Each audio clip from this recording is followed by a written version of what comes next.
अस्सलाम वालेकुम नाज़रीन, क्या हाल है आप सबका। उम्मीद करती हूँ सब खैरियत से होंगे।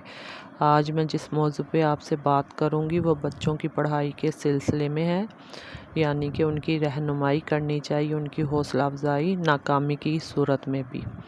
आज़ाद कश्मीर की चकोटी में मैट्रिक रिज़ल्ट में नाकामी पर नौजवान ने दिल बर्दाश्ता होकर दरिया झेलम में छलांग लगा दी। उसको बचाने के लिए दूसरे भाई ने भी दरिया में छलांग लगा दी। अल्लाह अकबर। इसलिए मैं वालिदैन से गुजारिश है कि खुदा के लिए बच्चे की नाकामी को भी गले लगाएं, वजूहात जानिए, बुरा ना मनाएं।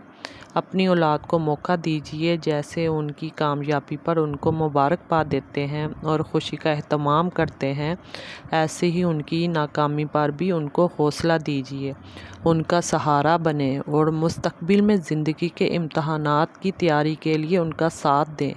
मैंने कभी ये नहीं सुना कि किसी बच्चे को कम नंबर पर उसके वालिदैन ने दिलासा दिया हो, कोई बात नहीं, अगले साल बेहतर तैयारी के साथ मैदान में जाओ तो दुनिया तुम्हारी होगी।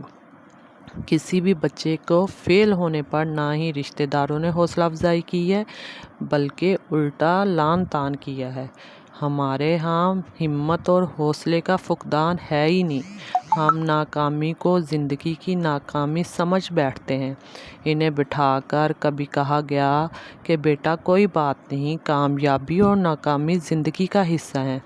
किसी ने इस नाकामी की वजूहात जानने की कोशिश नहीं की होगी। वजह कुछ भी हो सकती है, लेकिन दबाव बच्चे पर ही डाला जाता है। उनसे बैठकर बात कीजिए, वजूहात जानिए कि बच्चा क्यों कमज़ोर है। ख़ुद के हालात पर भी नज़र डालिए कि घर के माहौल की वजह से तो बच्चे पर बुरा असर नहीं पड़ रहा, उसकी पढ़ाई में वालिदैन की लड़ाई झगड़े तो नहीं शामिल, या बच्चे को कोई और परेशानी स्कूल या बाहर दोस्तों से तो नहीं। इसका माहौल चेक कीजिए, इससे बात कीजिए, हक़ाइक़ जानिए, अपना नया दस्तूर बनाएं। अपने बच्चों की नाकामी को सेलिब्रेट ना करें, लेकिन ज़िंदगी और मौत का मसला तो ना बनाएं। इन्हें डांटे मत, प्यार दें। वालिदैन एक बार की नाकामी को ज़िंदगी की नाकामी तस्वर कर लेते हैं और बेटे वालिदैन के डर से ख़ुदकुशी करने पर मजबूर हो जाते हैं। मैं ऐसे वालिदैन को नाकाम वालिदैन समझती हूँ, जो अपनी औलाद की फ़कत एक नाकामी बर्दाश्त करने का हौसला नहीं रखते।